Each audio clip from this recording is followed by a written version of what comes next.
Delta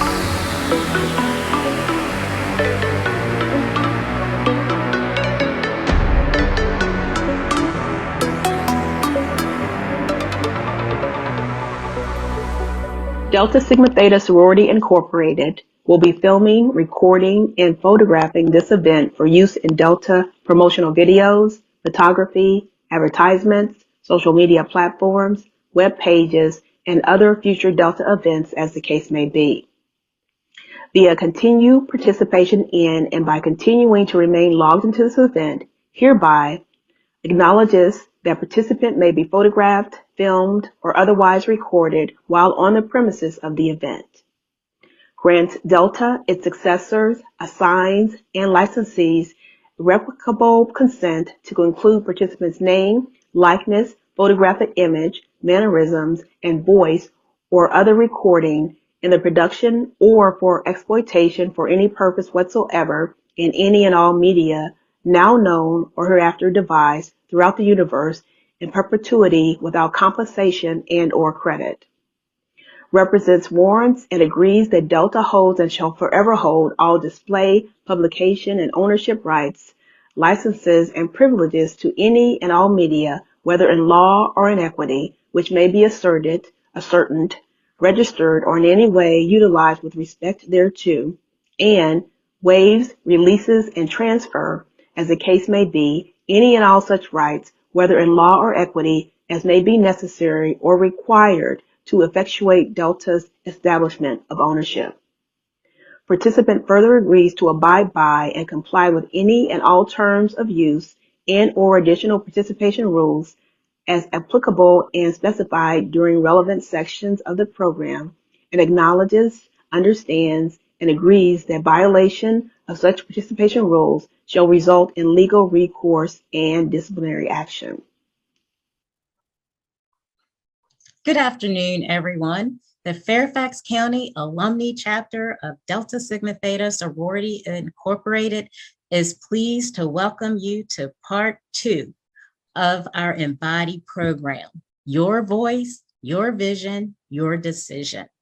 We are so excited that we can continue our conversation of part 1 of the program that was held in January. As a reminder, Embody stands for Empowering Males to Build Opportunities for Developing Independence. We are so happy to have back with us today Captain Murphy on our very engaged and dynamic panel. As you may recall, if you were on the program in January, he provided invaluable insight relative to his successes and challenges that he has overcome throughout his career and professional life. We are also happy to have with us today Mr. Byron Besessar, and thrilled that we have 3 engaged and very dynamic young men from George Mason University. We are looking forward to a very interactive program. Similar to the program we had in January, please do not hesitate to ask your questions via chat or raised hand. And finally, I want to thank Mr. William Vaughn for joining us again today. He was our moderator in January and back with us today to lead the discussion. And with that, Will, I'm turning it over to you to start the program. Thank you again. Thank you. Good afternoon, everyone. Again, my name is William Vaughn. So honored to be welcomed back again to moderate this program. Thinking about that, I was like, to get a second invite, that means either I did a really good job or they figured I can't do any worse. So with that, just a little bit about myself. I attended George Mason University, where I became a member of the great Phi Beta Sigma Fraternity Incorporated. My professional career after George Mason led me into music production, where I did that for roughly about 5 or 6 years. Left music production, went into audio body industry, fixing cars. Didn't like that. Went into IT, where I can continue to work now as a applications analyst. So the IT field is very vast for those who are interested in it. There's several different things. You'll meet one of our panelists who's also in the IT field, and he'll describe a little bit about himself, as well as the other panelists will describe about themselves as well. And we'll start with Captain Murphy. Captain, why don't you introduce yourself and tell us a little bit about yourself? All right. Well, good afternoon, ladies and gentlemen. Let me start by saying thank you to the ladies of the Fairfax County alumni of Delta Sigma Theta Incorporated sorority. And it is truly an honor and a privilege to be back for a second iteration to support the Embody program and to also share my experiences and thoughts on your voice, your vision, and your decision. So in a way of intros, I'll be really brief here. So I'm a Navy captain. I've been in the Navy for 30 years. Of course, that means I joined back in 1991, and I work in signals intelligence. So I'm a cryptologic warfare officer, and I've had a host of sea duties overseas here in the United States, but also a host of shore assignments where I was either the executive officer or the officer in charge. So I have vast experiences in the Navy, in cryptology, and I look forward to supporting and engaging with you all during this conversation. Thank you. Thank you, Captain. Next up, Brother Byron, would you like to introduce yourself? Sure, thanks, Will, and thank you to the Delta Sigma Theta of even asking me to participate in this event here. I'm kind of honored and humbled that I could share some things with everybody. So to start with, my name is Byron Besessar, and I was a 30-year career Marine, born and raised out of Washington, D.C., graduated from Woodrow Wilson High School, where I was bused out of the neighborhood where I was living, because in DC during that time frame was a little rough, and those areas were not conducive to my mom's feelings of getting me the best that I could get out of the area. With that, I had several tours, combat tours while I was in the Marine Corps for those 30 years. I started off as a basic radio operator doing Morse code, and I rose to the ranks of being the first communications chief for the entire Marine Corps. And through that end of that tour, as I left the Pentagon, they asked me to come back as the deputy CIO after a couple of years in the commercial industry doing IT as well. It is a vast field, and anybody looking to go into it, I can tell you now, there's a lot to keep up with, as the good captain explained and expressed. On my personal side, I have all boys that I have raised, 5 of them, to be where they are right now. I'm pretty proud of each and every one of them. I hope that I can impart some of that same knowledge on to some of the folks here attending today, as well as being able to answer any questions and to give you the best guidance I can give you, coming from an area and an environment to where it's challenging, but it also can be rewarding if you believe in your own voices, vision, and decisions. Thank you, sir. All right, let's get to our collegiate brothers. Start with you, Brother Michael. Yes. Hi, my name is Michael Sowell. I'm a senior at George Mason University, and I'm also a new spring 2022, excuse me, initiate of Phi Beta Sigma Fraternity Incorporated, the Rotop chapter. Go Mob. Go Mob. Brother Solomon. Hello, everybody. My name is Solomon Fair. I am a junior at George Mason University, and I am also a part of the Raw Rotop chapter of Phi Beta Sigma Fraternity Incorporated, and I'm also a part of NAACP. Go Mob. Brother Tion.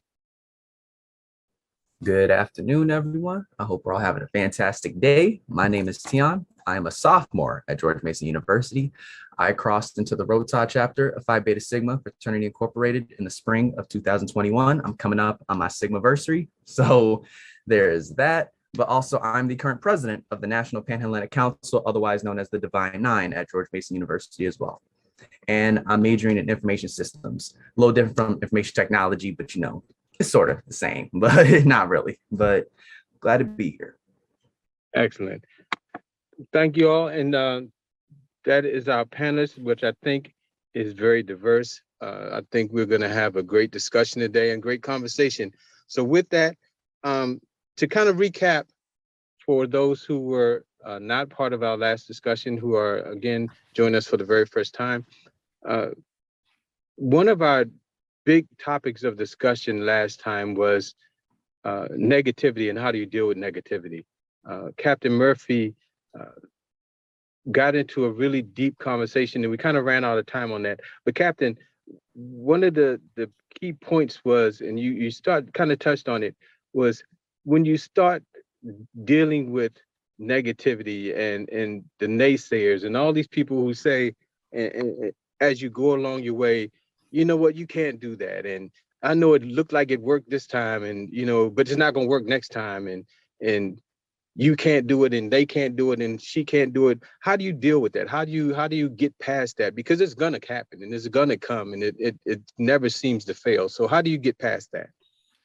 You know, that's an excellent question. And I would argue it's probably one of the more important questions that any individual can ask themselves, because I believe it's that question that once you understand the answer, success, and to use the actual terms that we have here today, your voice, your vision, your decision, with your vision being, what is it that you want to achieve, right? There isn't anything you can't do.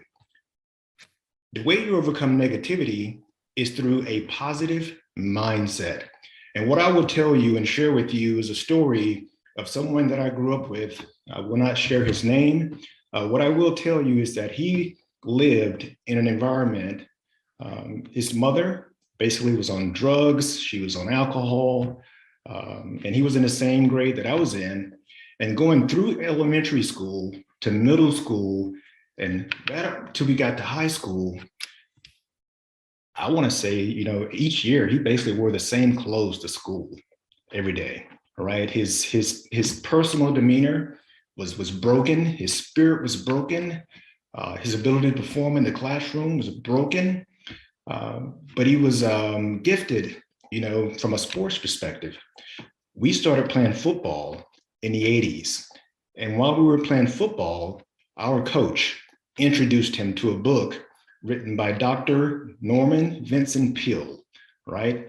That book was written back in 1952, and it's called The Power of Positive Thinking, right?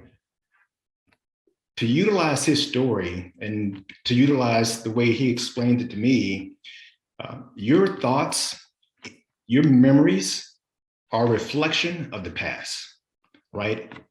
And the only way that you can actually change a reflection of the past is by having a better vision of the future, right? To utilize the statements that we have here, right? Once you make a decision that you want to achieve a goal, at that point, there are really only a few things that you need to do to execute, to implement, to keep you on track, right? To execute on that goal.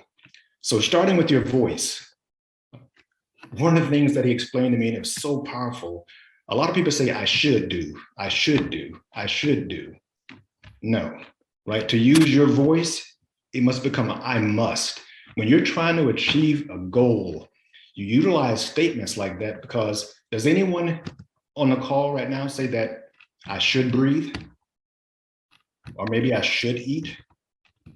Or maybe I should drink water?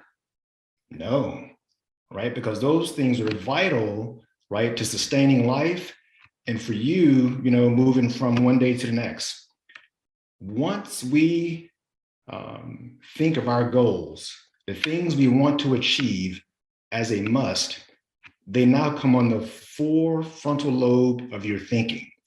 And when you put it in that category, the world becomes your library on how do you achieve your goal. So now it becomes a decision. How do I do it, right? You commit yourself through discipline, a positive mindset to achieve whatever goal it is that you decide you want to achieve. And listen, that's different for all of us, right? but it needs to be clear. It needs to be something that you can articulate.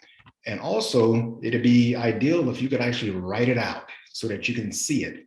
So that every day when you wake up, that goal that you have subscribed to hits you in the face every day. And I would argue you need three things when you think about your goals. Of course, what's the goal? Why is really important, right? Because that's kind of the propellant that's going to also help you to keep you encouraged when you feel uninspired, when you feel tired, when you feel like you don't have enough time. When all the excuses start to creep in, right? Your why is going to motivate you and inspire you to get back on the correct vector. I would also argue that you need to constrain a goal, right? And so what's your 1-year goal? What's your 3-year goal? What are your 5-year goals, 10-year goals? You've been the goals. So now what it becomes is really something that you want to achieve. You generate an executable plan, and then you incorporate the commitment and discipline daily to achieving that goal. So I'll save a few more comments because I want to wrap it into some other stuff, but that's kind of some of the key thoughts that I kind of wanted to kick the conversation off with regarding positive thinking. How do you overcome negativity? Excellent. Thank you. Thank you for that. I want to kind of tie that into a question for you, Brother Byron.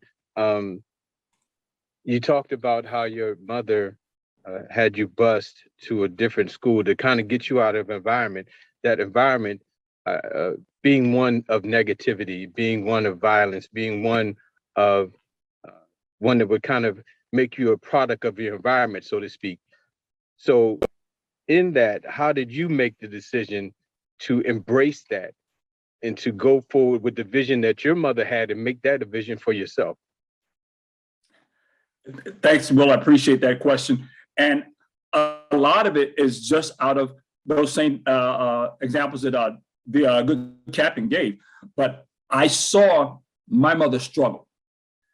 And the vision I had for me at that point in time is that being the single mom that she was, I loved her with all my heart. You can call me a mama's baby till the day I die, and it won't bother me one bit.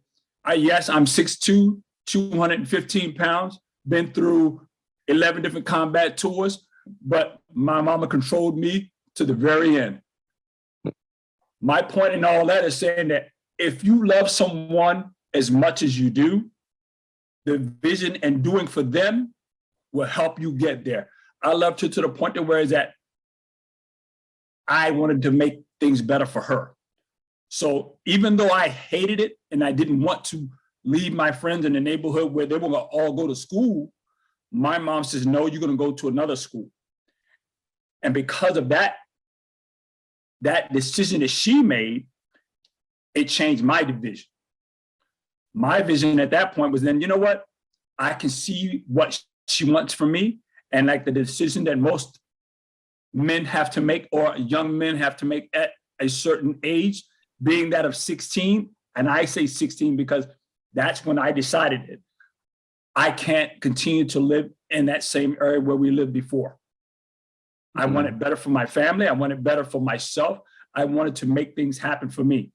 So when it all came around to that, just like the good captain, I played football and I made mistakes going along, but because of the environmental change that I was brought to from being bused, I learned how to deal with those things, and knowing that some of those naysayers or negative individuals who were giving me grief of where I was going could not play a part in my life. I had to make that conscious decision to say, look, man, I'm not going to do that. Because where I lived at the time, there was a lot of drugs, killings, and foolishness going on. A lot of the kids that I grew up with would always smoke marijuana back then, still being illegal today. I would tell them, nope, I'm not doing that. I'm playing football for this, my high school. We can't do that in high school. My decision. I played football so well that I got a partial athletic scholarship to Virginia Tech. But then being the knucklehead that I was coming straight out of Washington, D.C., I ruined that scholarship. And that's when I ended up in the Marine Corps. Again, another bad decision I made. After that, I had to then say, okay, I have to turn this around. And I've learned it's not about the mistakes you make, it's how you get up behind those mistakes and how you change that narrative all around again. Yes, I screwed up, but I eventually finished and got my degree. But at that point, I went to the Marine Corps. And of course, all my buddies back at home in DC was like, man, you're not going to make that. You're not going to be in the Marine Corps.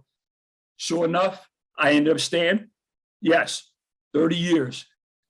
God blessed me to come back home from after 7 different combat tours, as well as becoming a drill instructor and a professional military education academy instructor. Only because I said I got to do better. My choice, my vision, my decision. Excellent, excellent. Now, rolling back deep into the conversation, this is for the collegiate brothers. I'll start with you, Michael. You're about to come out, but going in, as Brother Byron said, he talked about being at 16 and making that decision. How did you make the decision to get to George Mason and to choose the major that you chose and go on the path that you got on? Where did that decision come from? Yeah, actually kind of ironic because it's like it's going to my last semester and I'm kind of having like the flashback of, reminiscing of like how I got here from where I started. But yeah, first of all, I think I never specified my major. So I'm majoring in graphic design, and also a minor in information technology as well. And the road to get there was like very long, rigorous and stuff. And it took a lot, time and prayer even before you get into Mason, because I am a first generation college student. Me and my parents went to college. My father's actually went to Navy as well. So with that, it came a lot of, I would say a lot of pressure in terms of like what I'm going to decide what to do, but also the area where I'm from Newport News, Virginia. So it's like in that area where at least growing up, at least in school that I was, a lot of people really had like a very high hopes or visions where to go. We just accept complacency, and that was it, and not really kind of inspiring to move forward or leave the area that we grew up in. And for me, I had to make a rational decision of talking about, okay, I know where I've been, but also where am I going? And since the day I've been born and trying to make almost decisions that require more of self-discipline and stuff, and discarding a lot of things that were like temptation, everything like that. Of course, I got the name calling, everything like that kind of affected my identity in terms of, okay, who am I and what am I supposed to do? But whether you believe you can or believe you can, you're right. I said the belief is what makes it so, but also I do believe in terms of power, what you speak things to existence. And I know that over the last few years in my collegiate career and coming to an end, that has proved nothing more than the truth. Because then I realized that even in collegiate area where I had to decide in terms of, all right, what decisions I want to make for my future, and the hence of sacrificing some things that were enjoyment, whether it might be going out into an event with some friends of mine or whatever, or staying in the engineering building up to 3 o'clock in the morning. And yes, it was difficult, but at the same time, what blessed me was realizing that I'm a lot stronger than I thought I was. I was not easily swayed by, I'm a weak-minded individual, right? And also coming from my father from a military background, stealing and saying, hey, listen, it's like, you only got one life, and it's saying that your decision is going to lead to outcomes, or whether they're going to be for your benefit or your detriment is entirely up to you. Excellent. Solomon, this one's for you. So again, piggybacking off of the similar question, how do you handle similar situations when it comes to peers, to the friends back home who say, Joe College, now you think you're better than us, you think you're smarter than everybody now, how do you deal with that when you go back home and you see your old buddies from the neighborhood and all that? How do you deal with that in that environment now? Yeah, so in all honesty, that is something that I have had to face. So in high school, a little bit about myself. So in high school, I was heavily involved within extracurricular activities. I was a part of the marching band. I was the senior class president. I was NHS president. And I was also Chinese class president on top of that. So I was just heavily involved in everything I did because growing up, education was always something that was serious to me. And with that, though, the area I grew up in, not everybody had the same viewpoints as I did when it came to education. So a lot of times, I'd get stuff like, oh, look at Mr. President over there. He thinks he's too better. He thinks he's focused on education. He thinks he's going to make it out of here, X, Y, and Z. And when it really boiled down to it, I had to hold down to what was important to me and what really matters when it came to it. Growing up, I was raised by a single mom, and she engraved the idea that as a Black male in this type of society, you need to have some sort of education. Going to school is a privilege for you. Like, it's something that you need to do, and you need to take it for, you can't take it for granted. You need to show out every opportunity you have. So that was something that I always held on and held dear to myself, because at the end of the day, when I saw that mindset change of let me take my education seriously, I started seeing outcomes that I appreciate and that I could really enjoy, and that things I can look back on and be proud of myself for. And that's really how it went. And even now to this day, when I come back and I see those same people, they may say stuff like, oh, you think you may succeed. You think you're about to get that degree. You think you're about to get a job with it and stuff like that and travel. And I'm like, yes, I do, because I believe in myself. And, I have conversations with them where I ask them, I'm like, hey, so what are you doing? Not even on being despiteful or anything, but just trying to actually benefit them and help them out, because these are the same people I've grown up with since middle school, since high school. And it kind of saddens me a little bit to see when their life is stagnant and they're not doing anything with it, because I know the potential that these young men have and the things that they can do, and they just put their mind to it. And it's crazy because I've actually helped out a couple of my friends with this conversation of hey, what is it that you want to do? I noticed that back in high school, you talked about cutting hair. You used to cut hair back in the day. How about you try being a barber? And a lot of times what I find is these men have ideas. They have passions that they want.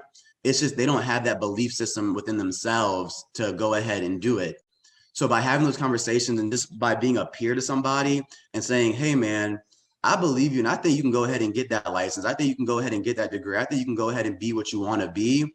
You start seeing them being inspired, and they, later on you get a text message from them saying, hey, bro, I just, I listened to your advice. I'm about to go take my test, and I hope I pass so I can succeed in the next step. And when you start having that feeling that you're making other young men lives better, or you're making your peers' life better, it's a great life. It's a great feeling, because at that point, you're not just bettering your life, you're bettering those that came with you. And it's amazing.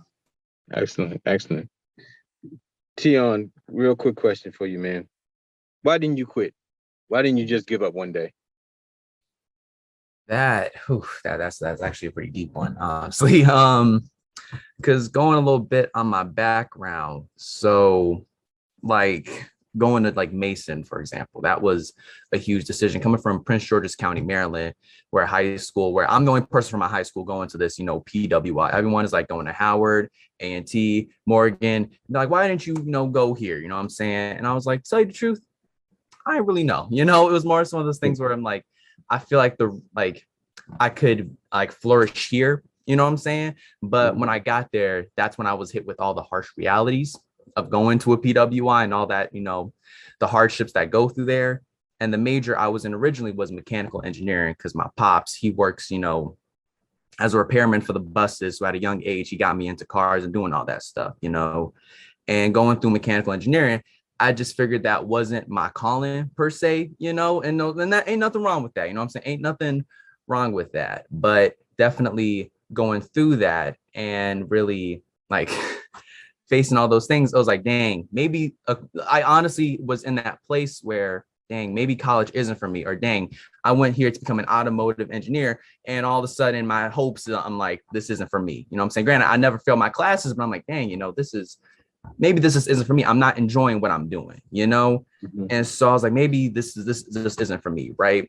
And it really took my parents, because neither of them really finished college, you know what I'm saying?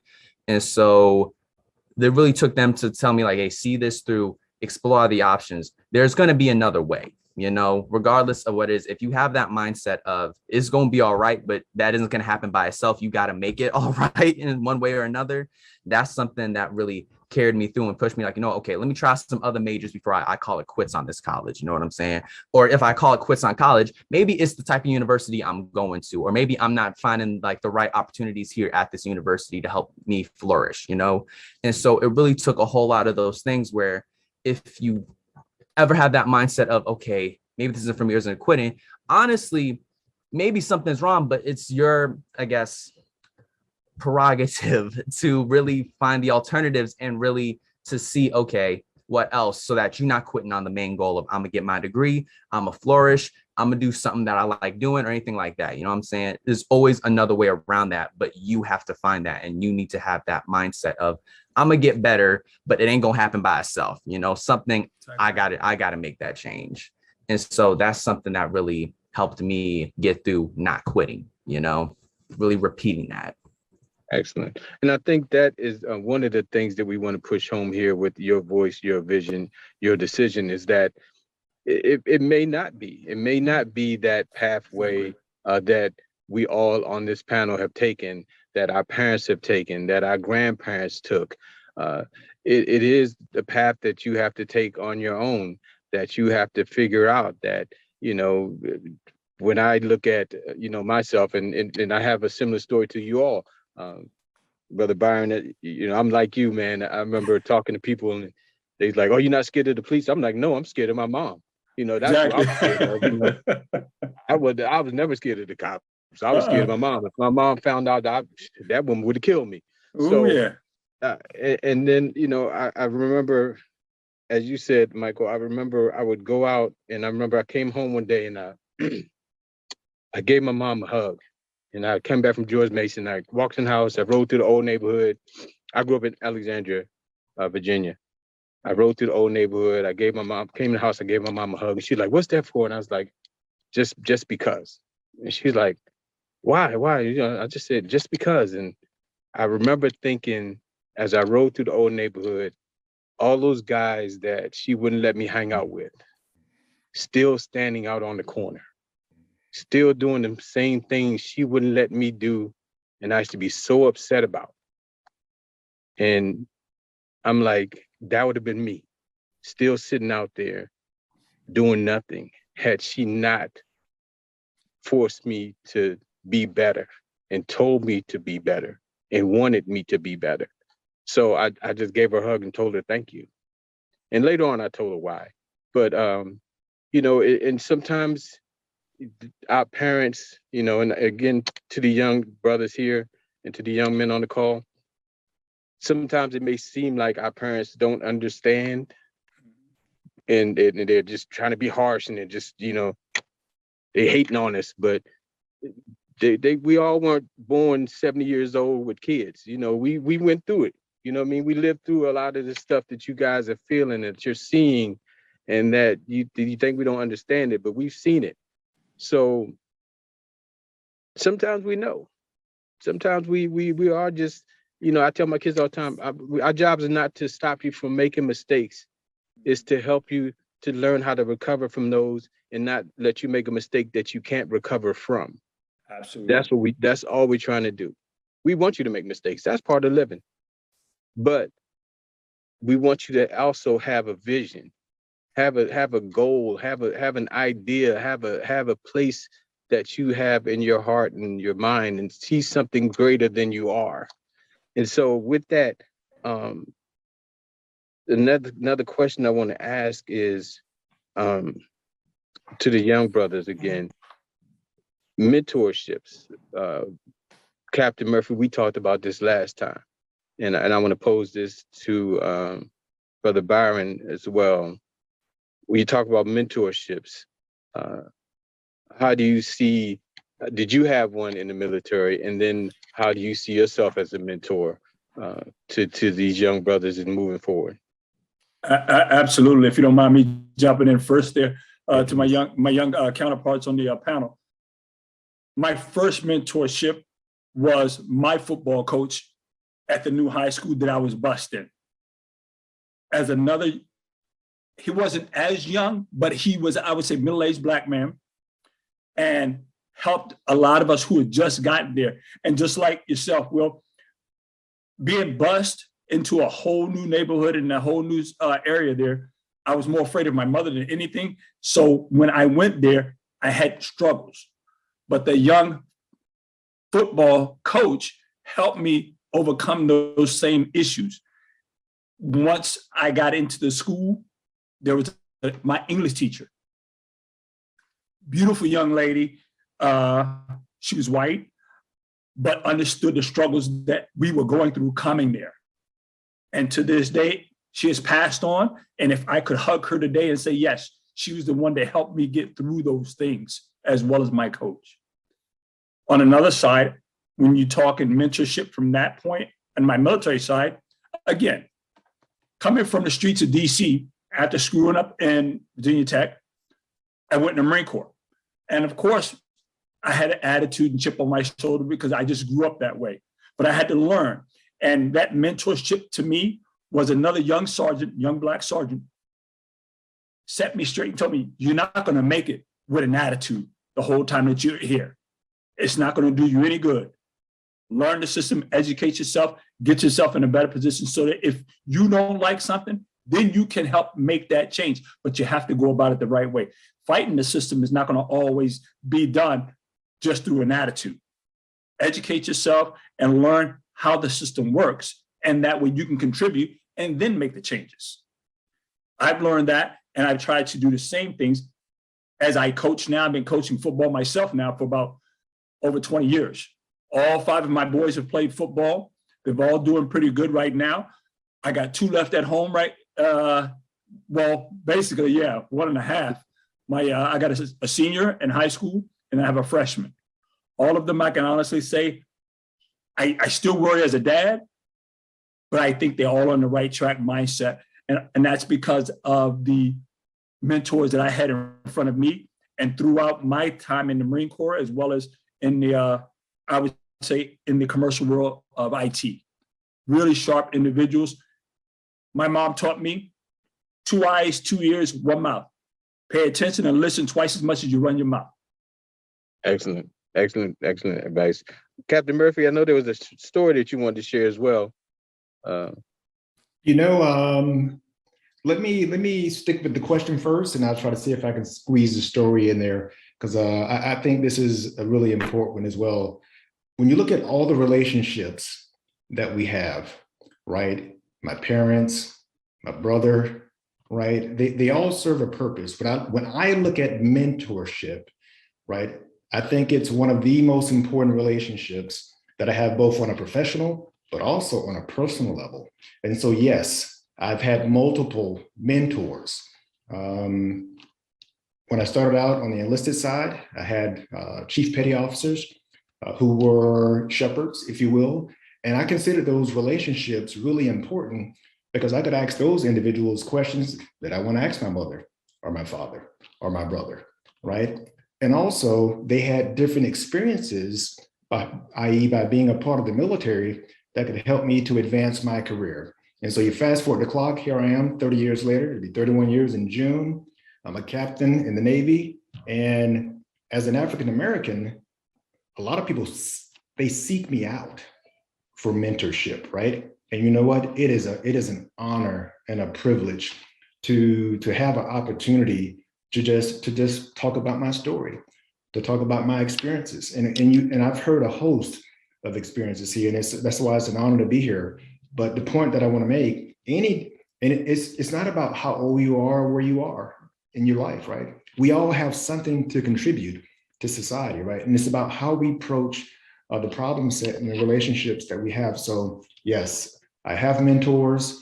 I am a mentor, and I think it's one of the most powerful things we can do, which is why I'm honored to be a part of this great event. Excellent. Let me jump in with a question from the chat real quick, and this is to the Collegian brothers. You mentioned before about Brother T, about HBCUs versus PWI at George Mason. And I know, coming from George Mason myself, when I was there were only about 15 Black people there total. But now there's a little bit more diversity there, but still, how often, if at all, are you dealing with racism or any race issues on campus? Any of you can answer that if you will. So yeah, so it's actually interesting because I used to be the diversity vice chair for our student government, and a lot of times that job per se was me handling incidents where racism may happen, me dealing with feud between the Black community and policing, and this stuff like that, and making sure communication stayed on point.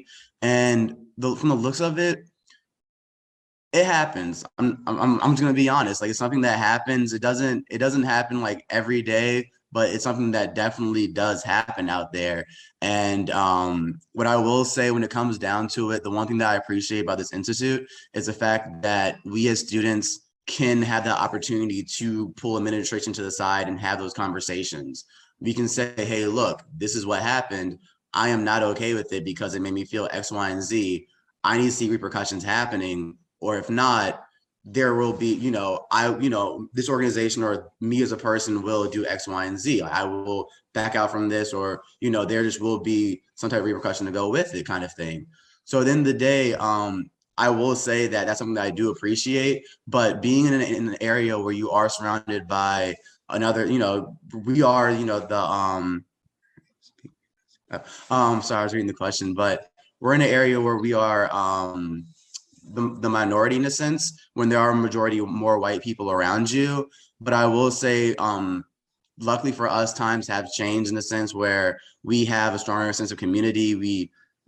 And plus there aren't as much feuds or arguments amongst people anymore. So we are really getting better, and we really are seeing improvement with that, honestly. Yeah. For me, I think for me, like, as being my senior year, there's a whole lot of situations that I can discuss about, not even from me personally, but also just like people I've been friends with. I also work as a marketing PA for Mason Recreation, as well as a manager there. And I can kind of tell you that, one thing, kind of understanding the student body, and especially and mostly how Black Mason has kind of changed from my freshman year to now, like Tion, now he's a sophomore, the way he came in is very, very different. I can say to Brother Will, like, yeah, the 15 now is about 17 there, so they're still here. But I will say this, that one of the things that I consistently saw, there was kind of more of a lack of self-awareness, at least in terms of the culture about it, especially where it comes to the culture shock of as a freshman going into this PWI, but also just as an African American, like I mentioned previously before, like as a freshman, you have to understand that you are being targeted, right? Immediately when you walk on terms of campus. And whether, there'll be different, whether it might be organizations, might be friend groups, whatever it might be, influences, might be for your benefit or for your detriment, whatever it might be, they're going to come for you, right? And I think that unfortunately is that, especially today's in our culture, it's just that we're not really mascots, right? I just like, yes, you want me for your organization, but what is your intentions for me, right? I've been in many different campus ministries as a leader there, right? And we want to try bringing diversity, right? I will see if there's a challenge, let me go take it, right? Now, if you ask me for a task, I'm gonna do everything in my ability to complete that task, right? But then when you see the results of it, but yet the point of then for us as I guess in the campus from PWI to express we want to be more broad in terms of our culture. Then when you see that awareness being brought to you, then all of a sudden you get uncomfortable, right? But and hence I think for us to progress in this, then some people have to be normal being uncomfortable, right, in situations, right? And unfortunately, I've seen continually over time that when we try to target issues in terms of bringing this more awareness, or bring more inclusivity to certain groups or whatever, it requires people to be uncomfortable, or at least just having a conversation, and allowing to have a conversation to basically disregard people being ignorant of another person's culture, But yeah. Excellent. Have a question again.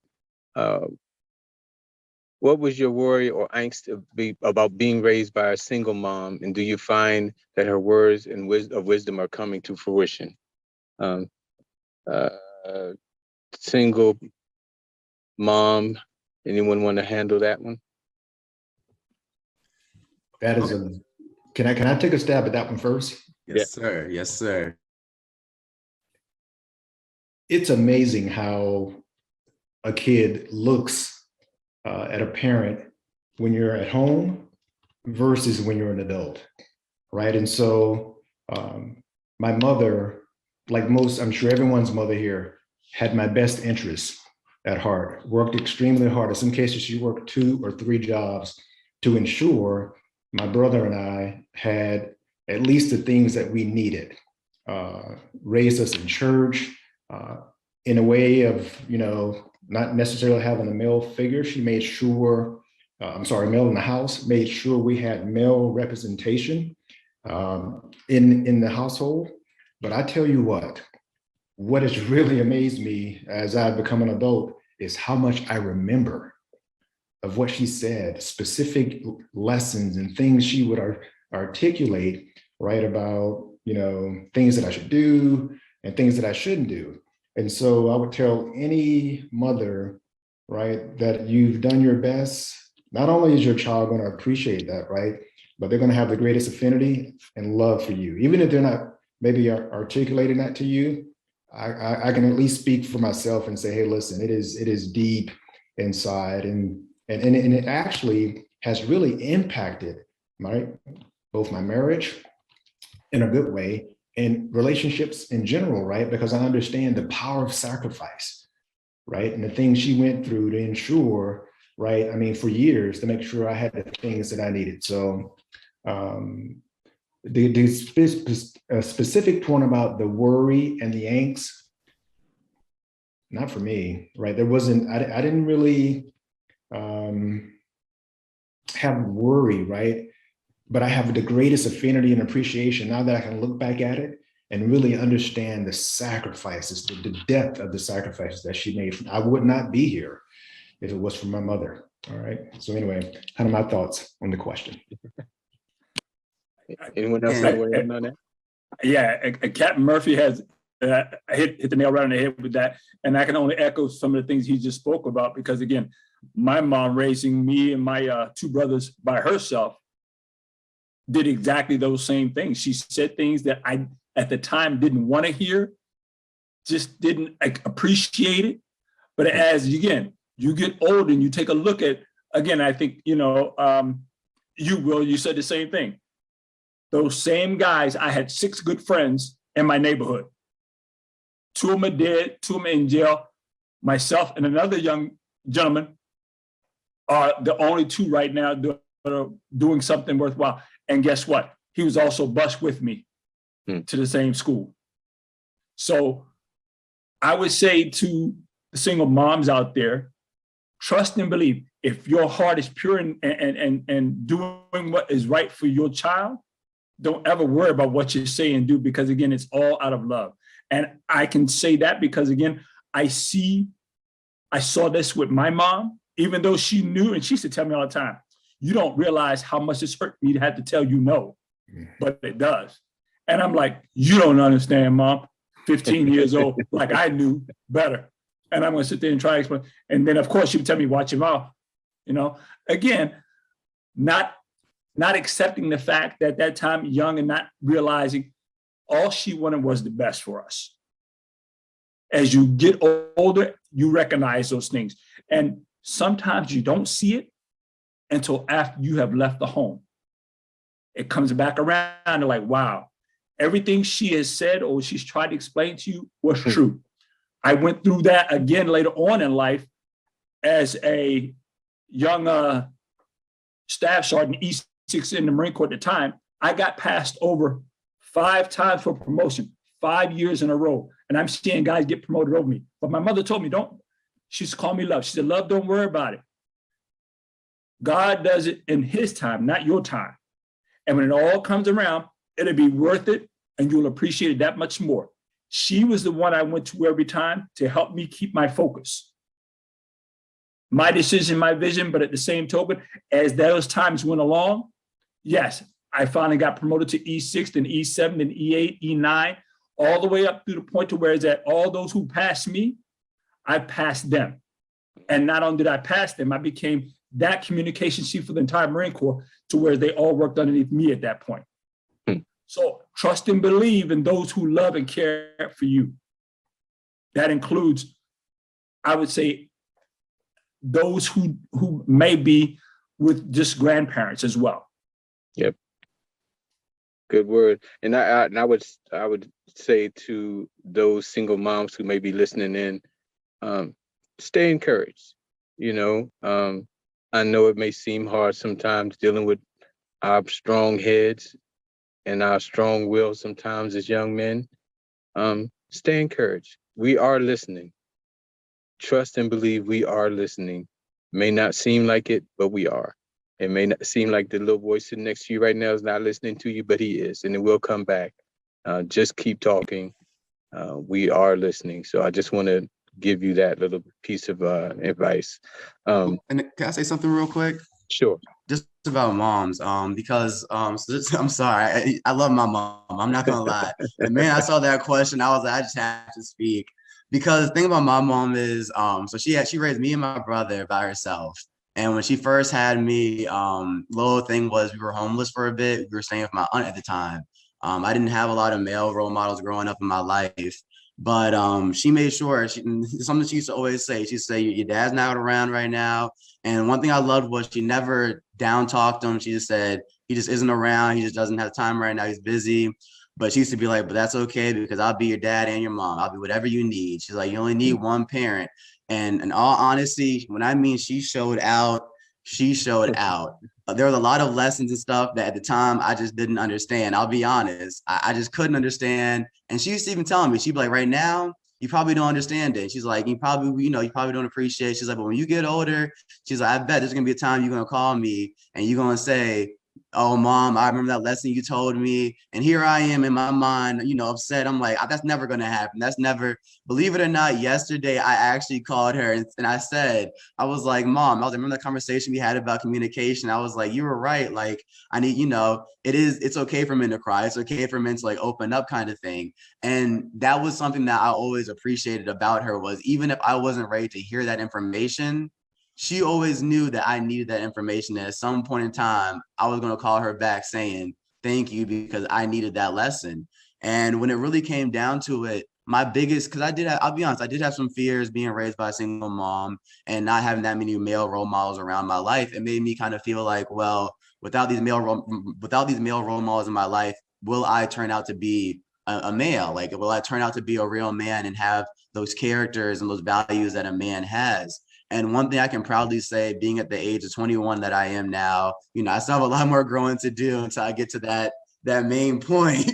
But the man that I'm starting to become and the man that I'm starting to see in front of me, I'm happy with him. The things that I am doing, the values and characters that I'm holding, I am happy and I am proud with them.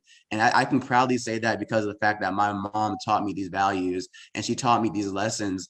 And I know it sounds crazy, but like when it really comes down to it, moms do know best. And I guess from everything that she's gone through in life and everything she's dealt with from men and just everything in life, she really took it as what, like, let me pull aside the emotion part, pull aside all that. But really speaking, what lesson will help him actually become a man? What does he need to know? And how does he need to know how to treat not just himself, but those around him? Females, males, just humans in general. How should he treat people around him to be seen and to get that value of a man?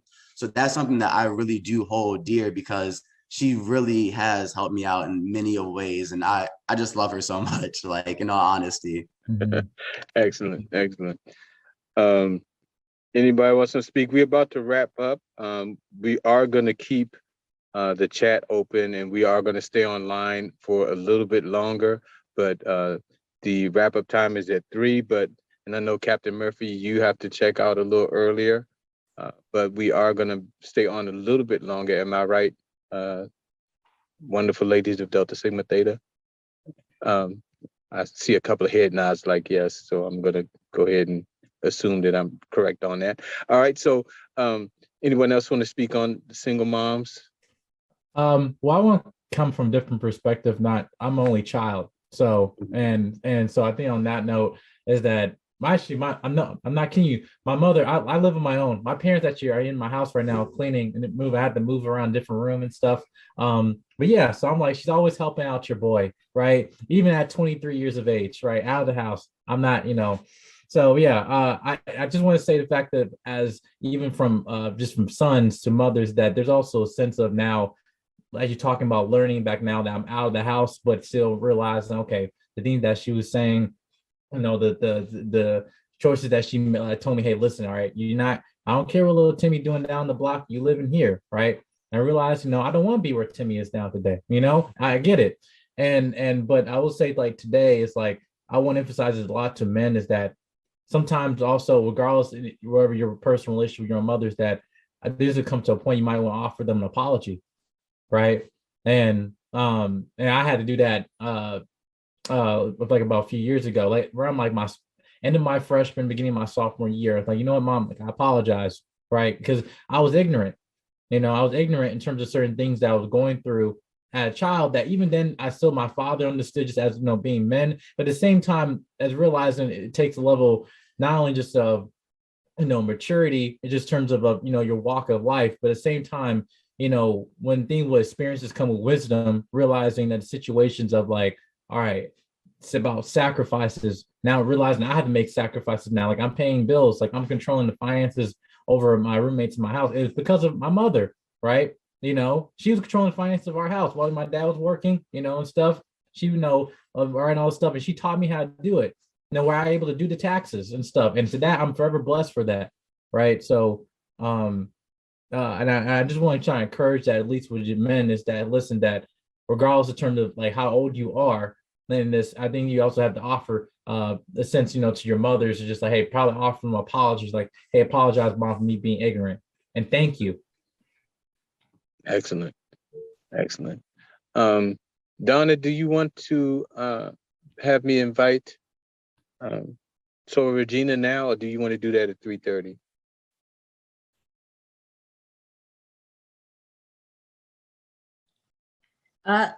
Leave it to you, Will, as moderator.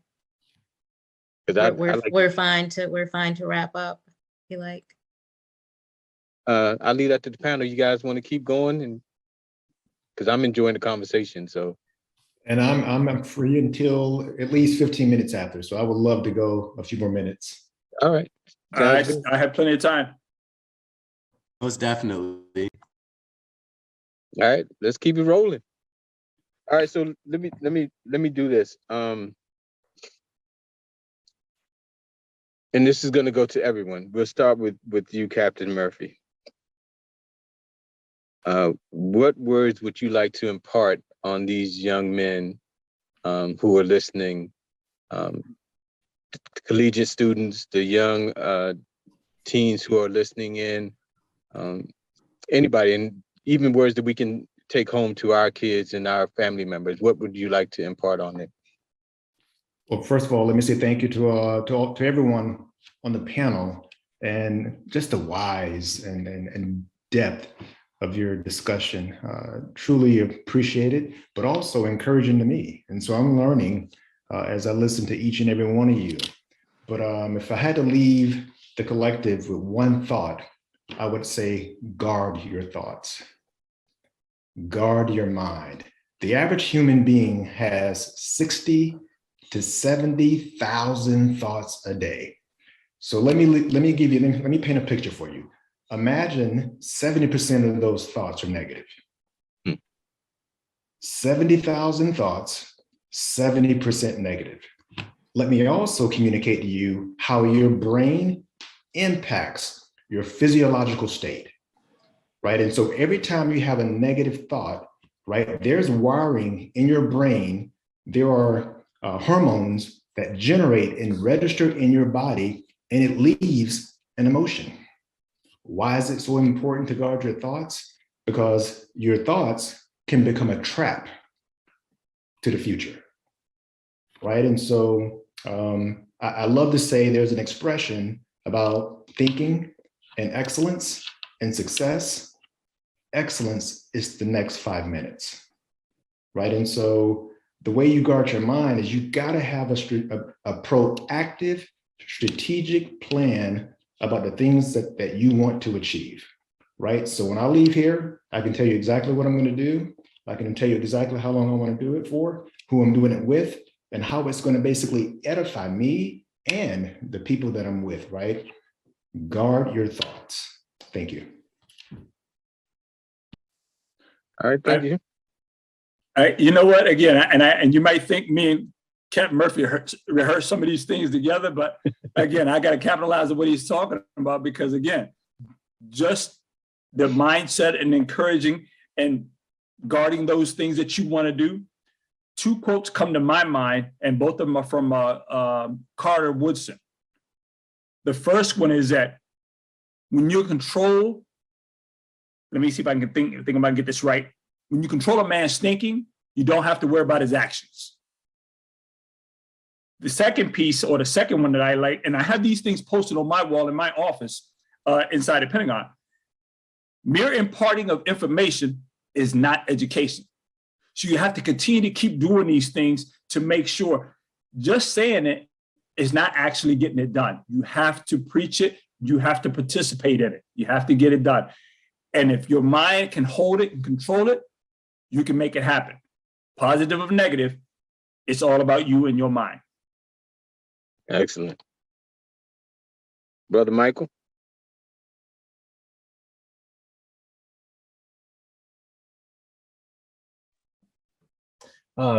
You guys hear me? Yep. All right, cool. Yeah. No, I'm sorry. I was writing down what you get the notes you guys were saying. I'm sorry. No, hey. You can see my paper over here. Yeah.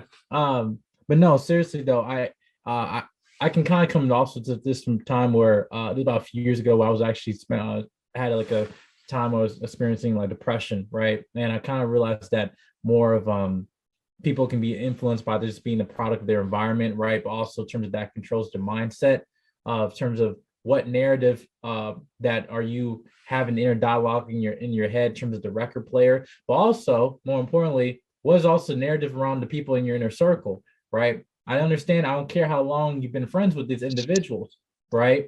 To the point that, some people come with you, can't go with you, right? And I believe that sometimes that narrative, unfortunately, have expired because in terms of your purpose exceeds that, then really you have to, cut your losses. And it comes with difficult decisions. It's not easy, but I realized in terms of, especially with the time I got to meet with my LBs throughout this process we got through more than ever, like I said, that in the circle that, that we, create this bond is that, that internally that the mindset that we have in terms of our thoughts and controlling that, hey, wherever you feel like, you messed up, whatever like that. Okay. You didn't fail. You failed because you never tried again. Right. And I know personally for me, I will say like Solomon had helped me out with that a lot. As we got to know each other a lot. And with me, I've realized that, we can be our own worst critic, but also we can be our biggest cheerleader. Right. But like I said, that decision is really up to you. Excellent. Brother Solomon? Yes, and honestly, like everybody said like great things. Like Captain Murphy said, you have to protect the mind. And what I wanted to speak on was when it comes to protecting the mind and the thoughts, one of the biggest things you have to do is choose those people who are in your circle, those people that are around you. And kind of how Brother Michael said, in a sense, those friends that you have, like since you've been in kindergarten, since you've been in elementary school, it's okay to drop them sometimes. And I don't mean that for any hate or anything, but that's something that I've had to learn, something that I've had to do. Just because you've known somebody, you've known John since you've been in kindergarten, he's close to your family. The minute you start realizing that you have these goals, these visions set for yourself, and John can't get with your visions, he's not okay with your vision, then he's getting in the way. He's getting in the way of your vision. I don't mean that in the sense of, oh, he's physically no, but like when you're hanging out with him, you're doing stuff because y'all don't have that same goals in mind. He may drag you across to other avenues. He may take you on different paths than you need to be on. And one thing that I've learned, because funny thing is, I had a huge group of friends that we've known each other since elementary school. And it's crazy because looking back on it, the two of us who actually walked away from the friend group were the people who knew each other for the least amount of time. And it was because of the fact that when we got to know each other, we had that same mindset. We had that same goal. We had that same passion, and we could tell by one another. And it is crazy that I mentioned it, but he was also raised by a single Black mom as well. So the fact that that was something that we both had in common, you could really see the similarities in how we were raised and the similarities in the passions that we had. Because honestly, we had two different goals in mind. He wanted to be a barber. I'm studying international studies and nonprofit right now. But it's the fact that through these two different avenues we took, we've been finding ways to support each other, call each other, check in, be like, hey, bro, like, how you doing? How's the barbering come along? I call and I'm like, hey, when I get back in the 804, you want to give me my haircut? And he's like, I got you covered, bro. Like, it's little things like that where we always make sure we got each other's back. And those are the people you really need to stick with you when it comes to your dreams and your journey. Because even if y'all don't share the same interests, as long as you're willing to support each other through whatever journey that y'all have, that's all that matters. Excellent. Brother Tion? I will say the worst part about being last is everyone says what you were thinking about saying, before you. So Just play the tape back. Just play the tape back. That's all. I was about to say, but Got you covered. definitely. Just to play off, I guess, all these points in general. My biggest takeaway for me and the way I move just about life in general is, while it is always, like, for me at least, important to really remember where you come from and really how does that really shape your upbringing a lot, right? For me, it's because you're going to be greeted with a lot of temptations, like, okay, change for here. And I'm not going to say change is bad. Change is honestly good in the best way possible, especially when it comes to like dropping some people off who really weren't like good for you, especially like that for me, biggest hand, if you're not really good for me, or if you're trying to influence me into something that really steers off the path that I'm trying to make for myself. Sometimes you just got to make the tough call, and it hurts, but I mean, sometimes you have to do that. But definitely sticking to your roots and remembering where you come from and remembering like back to where, you were, and really putting yourself in the mindset of those who will come after you, especially, I know for me, it's like this whole spring break, I've been going back to my old high school, trying to give a little lectures back to the old people and say, hey, here's what I've made of my life so far. Even though I'm still, figuring out what's going on, here's the steps I took when I was in your position, so you can get to at least a better place, and even, better than me, be better, but also remember just to give back and really go back and try to really improve upon the area that you're really coming from. You know what I'm saying? Because after all these people, like my mentors and all that stuff, they did their job so I can become something, right? And I feel that for me, that's important to really repeat that and to really go on that on. So someone took the time out of the day to really give you this information. Now it's your obligation to really do that for someone else. You know what I'm saying? Give one, take one. You know what I'm saying? Like, honestly, like that whole thing, So that would be my main takeaway when it comes to that, especially remembering like where you come from and also trying to give back to that, to where your upbringings as well, especially when it comes to your parents, your mentors, and your friends. You know what I'm saying? Because people definitely get lost when it comes to, rising through the ranks, and they seem to forget. And then you have a little bit of that mindset of, okay, well, I don't really need to do anything because I already did it. If I could do it, they could do it, And that's not really how I roll, but that's honestly the mindset of you should really have, honestly. But that's my little takeaway. Excellent. Thank you. So, Hey, Will, before you kind of start the final wrap up there, if I could just take 30 seconds before I have to depart the pattern, and just a rebalance back to your voice, your vision, your decision. So while we were here talking, well, you can't really see it there on the paper. I wrote down each of those in a triangle, right? In the bottom left-hand corner is your voice. At the top of the triangle in a circle is your vision. At the bottom right-hand corner is your decision. And as I was kind of just looking at it and thinking about it in the way that I think, I love placing it in a triangle because it makes it iterative. It's iterative, right? And they interact with one another, right? And so the things that you must do, your voice, right? And I use must, right? Because it's an action word that says, hey, listen, I am going to do this, right? As you constantly reflect on your vision at the top of the triangle, right? You make the decision that, hey, listen, I have to do that. And I only wanted to say how much I love it, because I love acronyms. I have a personal one. I call it gratitude, purpose, and commitment. And I'm basically going to overlay it over your voice, your vision, and your decision. It's an absolute honor to be with you and the entire team today. Thank you. Excellent. Thank you. It's always a pleasure to have you on. Hopefully we can do a part 3. I'm looking at the deltas to see, I see heads shaking, so. But Captain Murphy, it's always a pleasure. Go Mob. We got to get together one day. Go Mob, brother. One thing I do want to say, and this is kind of piggybacking off of what you said, Captain Murphy, about those 70 thoughts. That is great information. It's also a little scary to think about that 70,000 different thoughts, and to imagine how many times we let those thoughts get negative or take us to a place that they don't need to take us. And if we can control those thoughts, man, just imagine how powerful and how successful and how the great things we can do in this lifetime if we can just take hold of those 70,000 thoughts, man. I mean, I just sat there and thought of how amazing that could be. And with that in mind, I do have one last question for the undergrads, brothers. Starting with Brother Tion. What's next for you, man? What's after you come out of school in a couple of years? What's next? What do you got? What's your plans? What's your voice, your vision, your decision? What you got going, man?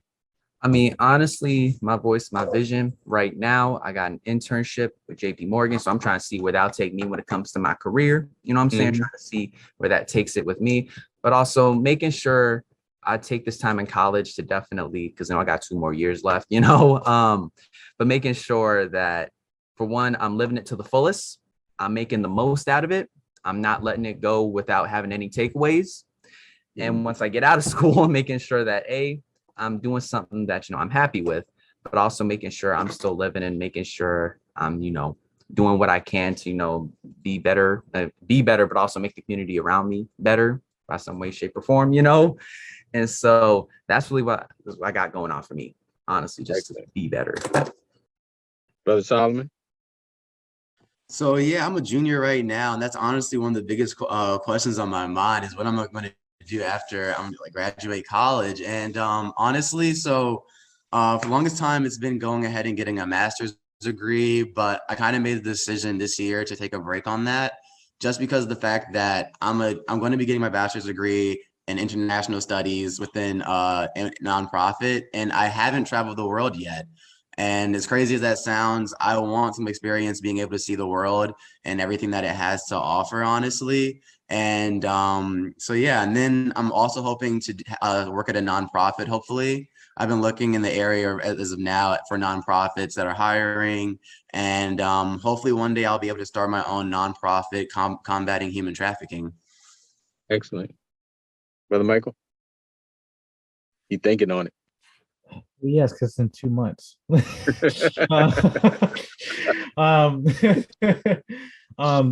no, honestly though, I can say that as much as this been on my mind for a lot of weeks, and yeah, a lot of people on this panel, they know what I'm talking about. But I will say this is I'm already working with things in line right now, because I also work as a graphic designer. I work as a graphic designer for one of Grace Covenant Church in the area for them, and then and that also I do podcasting as well, where I do something similar as this, where I actually get paid for as well. So that's something I really want to do, be passionate about, actually form of education, teaching.